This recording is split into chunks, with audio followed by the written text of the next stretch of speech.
તમે જાણો છો કે વિસાવદરની જનતાએ મને પ્રેમ આપ્યો છે, 100% પ્રેમ આપ્યો છે. ગુજરાતની 182 વિધાનસભાની સીટોમાં જે પ્રેમ ન મળે ને એ તમને વિસાવદરની જનતાએ આપ્યો છે.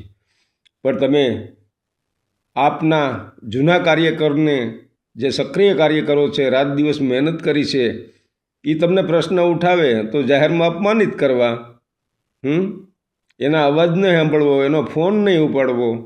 તમે તો કાયદાના જાણકાર છો. જે કામ સંવિધાનની અંદર જે કાનૂની આઈપીએસ ઇન્ડિયન પિનલ કોડની અંદર જે જોગવાઈઓ છે અને ન્યા જે સમાધાન ન થઈ શકે એ સમાધાન પ્રેમ અને લાગણીથી જીતી શકાય છે. કોઈપણ વ્યક્તિ, કોઈપણ અધિકારીના દિલ છે એ પ્રેમ અને લાગણીથી જીતી શકાય છે. તમે કોઈ પણ અધિકારી પ્રત્યે પ્રેમ કે લાગણી દર્શાવી નથી, ટોળાશાહી જ કરવાની છે. વિસાવદરની જનતા બધું જાણે છે. એમની રાહ જુઓ, થોંભો. અને સ્થાનિક સ્વરાજ્યની ચૂંટણી હમણાં નજીક આવી રહી છે.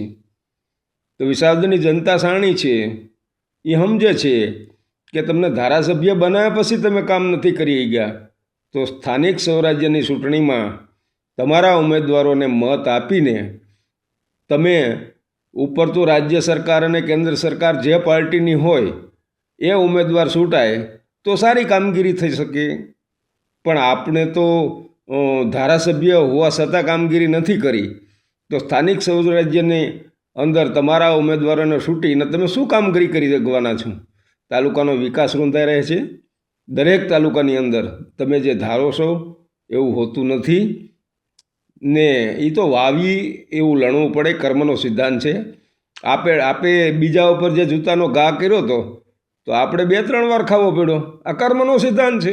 ભગવાન કૃષ્ણને કર્મે છોડ્યા નથી, તો ગોપાલભાઈ આપણે તો મનુષ્ય છીએ, આપણને ન છોડીએ. સમજાય તો વંદન. જય ભારત, જય સંવિધાન.